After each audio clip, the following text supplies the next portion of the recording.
Good morning, everyone. It's Tess, and today is tip 279, and I'm calling it Harsh Truths About Weight Loss.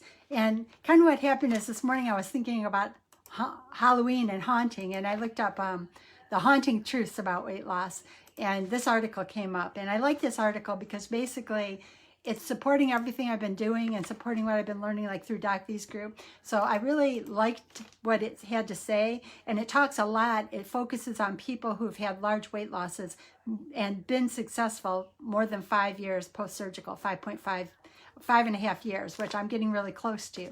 So this spoke to me today, and I wanted to share it. The article was called 7 Harsh Truths About Weight Loss Journey That Nobody Wants to Hear. And it was in an article called Life Hack, and the author was Scott Christ.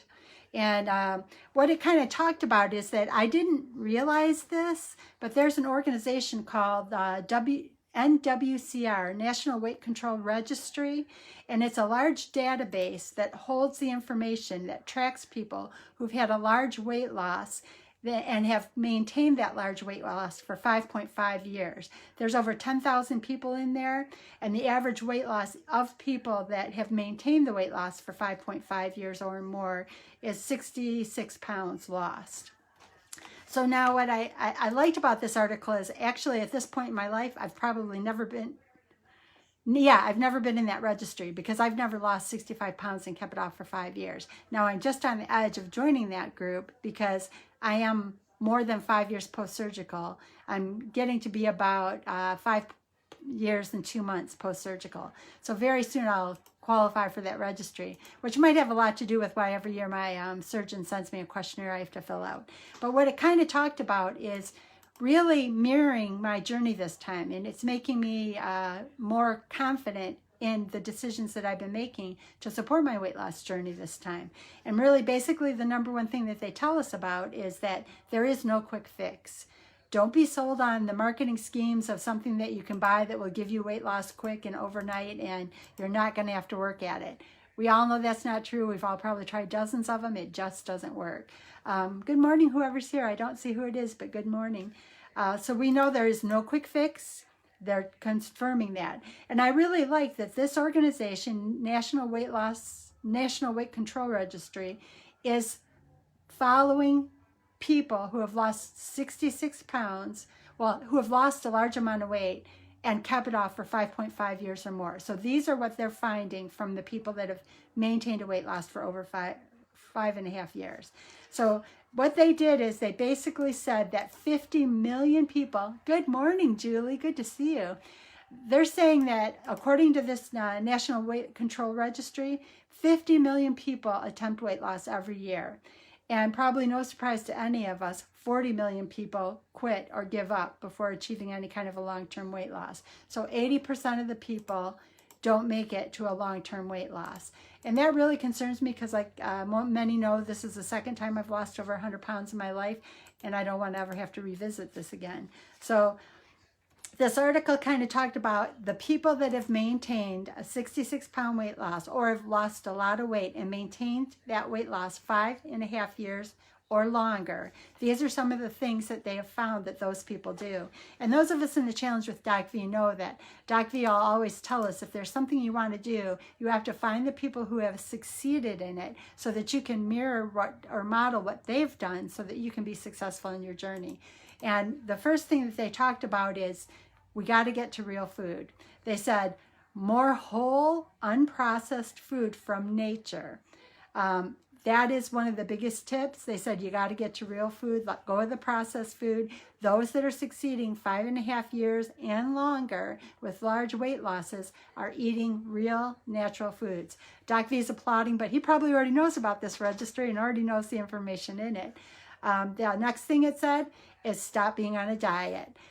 You really have to, and that word lifestyle change, I guess it's really, I need to sign up for that registry. I'm 6 years post-op and maintaining.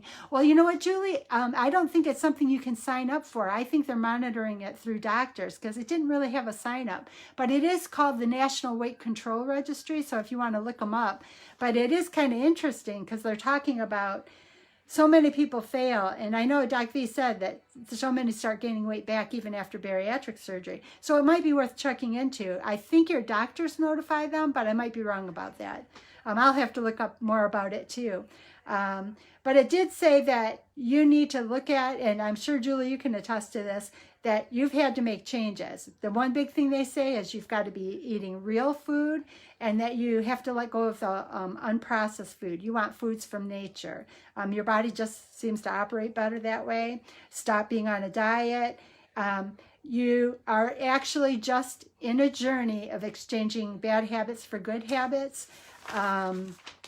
And we all know, and I know that is the case with me too.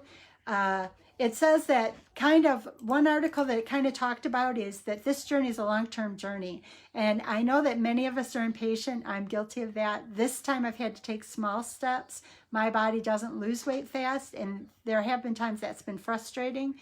But based on what I'm learning now from this article, maybe that was the gift that helped me to still be in this journey 5 years out, almost ready to join that registry. It said, when you lose a lot of weight, your body goes into self-preservation. And we've all kind of heard this, that your weight loss will slow down, your metabolism will slow down. It's a biological program inside our bodies. And what will happen is when we lose a lot of weight fast, which happens to a lot of bariatric patients in that first 6 months, what they call the honeymoon phase, your body burns 20 to 25% fewer calories. And I think that's really why so many of us hit that brick wall, which is what we call the honeymoon's over. It's when our body has actually said, oh, wait a minute, why are you losing so much? We've got to protect, protect, protect. So that was interesting, and it helped me to realize that I did hit a weight loss stall and that I had to overcome it. And that's kind of when I joined the challenge to try to make the smaller changes that have kept me going through that got me to year 5 plus and still losing weight. Because at year 2, I was kind of in trouble. I knew I was in trouble and something had to change.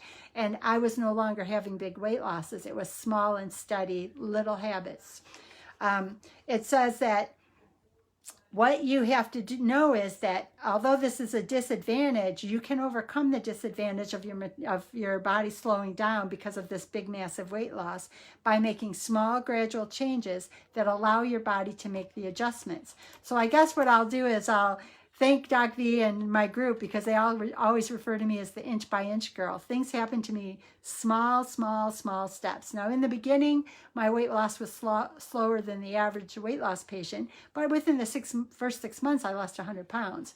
But again, I had a BMI of 60 to start with. So I'm going to own and be happy with being the inch-by-inch girl, because this study is showing that the people that succeed long-term, 5.5 years plus, are making small, gradual changes so that their body can adjust. It says that, and this is controversial, I weigh myself every day.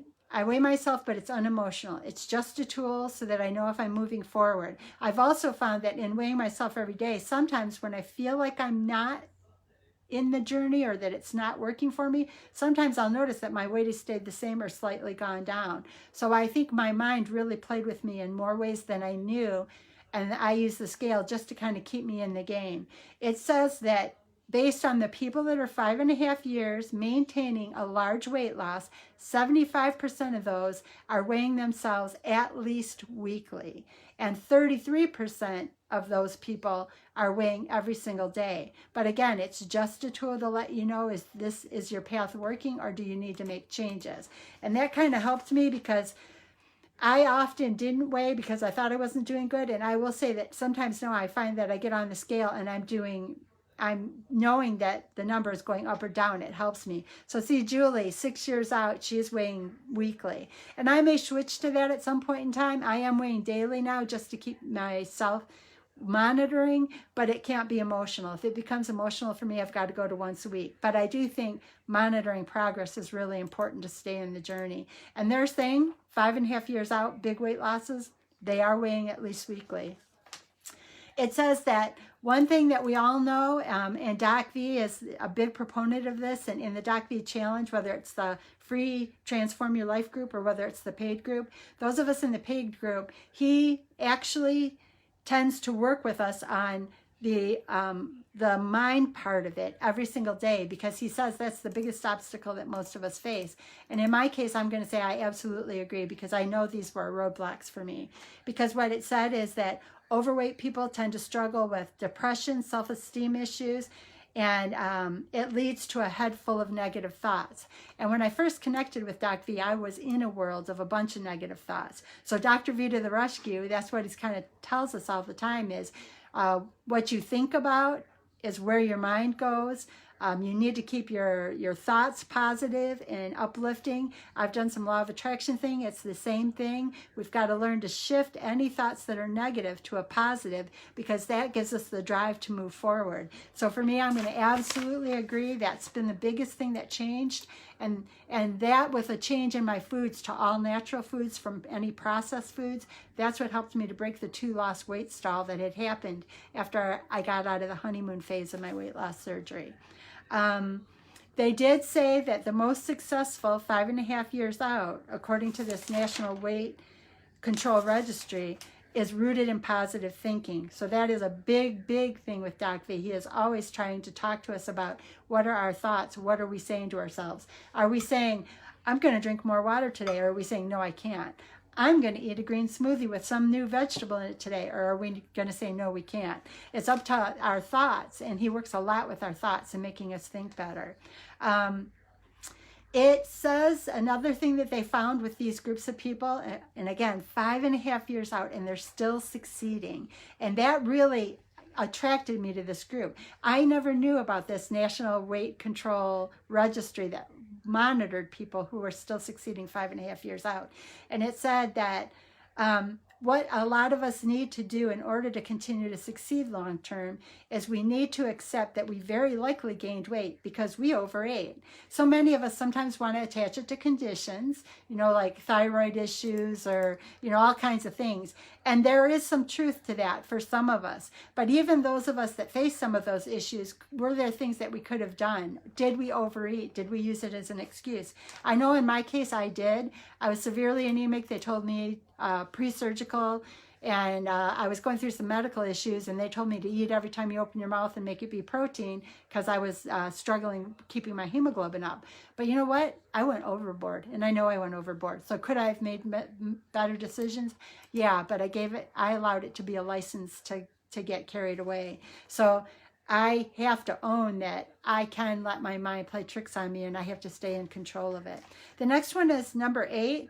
They say you will need drastic habit changes, but that those drastic habit changes are done in small increments over the long haul. You can't do it all overnight like a lot of us try to do, but it's slow, one small step at a time. These are just some hints that they kind of have. They said that the most successful, these 5.5 year out big loss winners, still maintaining that loss, 78% of them eat breakfast. 62% of them watch less than 10 hours of TV a week, and 90% of them exercise 1 hour a day. I don't tend to eat breakfast. I actually wait till later in the day, but I'm narrowing the number of hours a day that I eat, because I know that for me, I can't eat 6 meals a day because I eat too much. But this might be something to check into. Maybe I shift my 7-hour window of eating a day to earlier so that I'm having a breakfast. If my weight loss starts to stall or I start to struggle, I might try that. But I'm going to stick to a 7-hour window of eating per day, because I think I eat too much if I eat longer than that. The other thing they're saying is 62% watch less than 10 hours of TV a day. I'm going to say I agree with that. Since I've been involved with Doc V, I am I am watching a lot less TV. I'm trying to pursue what I want the next avenues of life to be. I'm trying to be productive and making my life meaningful in different ways. So I will definitely agree with the less hours of TV. Exercise, I do walk with my mom every morning, and I think we're between 30 and 45 minutes, so maybe we want to get that up to an hour. But I will say I will agree with these 3 items. Just for me, my window of food each day is about 7 hours. I don't give myself more than that because I tend to get in trouble if I have too many hours open a day that I eat. The next thing they're saying is that they actually had tips to changing habits. This is their kind of idea of just making those small little progress so that you can have the drastic changes long term. Just one habit one change at a time. Start with just that one tiny change. Focus on your journey. Focus on the journey. The process is slow. So just focus long term, or maybe I didn't get my notes right on that, but you just want to be taking small little steps down that process towards your goal. You just little pieces. I used to try to overwhelm. I wanted to lose 10 pounds in a day. Never realistic, but I made them unreasonable. The small little steps actually kept me going long term. And then it says, find a way to track progress. Like for myself, I have one calendar in the kitchen. I just write the number of steps each day because I'm working to try to increase the number of steps. I have another that I just write down like weight, so that I'm monitoring that I'm gradually going down. Yet there are ups and downs, but that I'm gradually going down, because my goal is always to be down at least something. I don't care if it's 0.1 every week when I weigh in with Doc V in my group. Food journal, sometimes maybe you need to do that so you can identify if you're eating more processed food than you realize.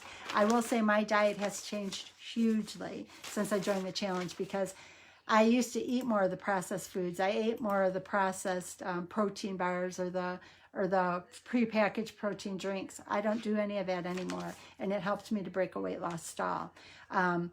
They tell us it's a marathon, not a sprint. Take it slow, focus on one habit at a time, and believe in yourself and your ability to create a better health and a better future. The truth is, because they said the real truth about weight loss is, whether you think you will or you think you won't, you're probably right. So it's about how you think. If you think it's something you can't do, then your mind isn't going to help you to get there. But if you think that you can do it, then your mind will help direct you down the path, because it's working behind the scenes. And if we don't tell it what we really want, I think it gets confused. It basically amounts to, what you focus on is what you become. And I know we're all driven to have a better life, and I want to see that for all of us. I am just a couple months away from 5.5 years post-surgical. I am just a couple months away from finally qualifying to be in this large database that tracks people who have lost large amounts of weight and maintained that weight loss for 5.5 years. I'm headed up to the door of the National Weight Control Registry to be one of those winners 5.5 years post-surgical that they're monitoring. So as I get up to that door, I'll turn back around and I'll hold that door for you. You guys can join me. We're all going to make this a success and help other people as we continue on our journey. It is possible. It is something we can do. Sometimes I think for me, it was about getting to the real food, and it was about changing my negative thoughts to positive thoughts, to working on self-worth. And this is kind of exciting to me and something I want to do. I never really realized there was a National Weight Control Registry. I didn't know they monitor people who were successful 5.5 years post-surgical and longer, because that's a good thing to kind of look at to gauge if you're succeeding. So I'm headed to that door, and I'll hold the door for all of you guys. Together, let's walk through that door and make our future better than our past was, and each day better than the day before. Thank you. Have a beautiful weekend, and I hope there are beautiful things for everybody. Thank you so much, and have a great one.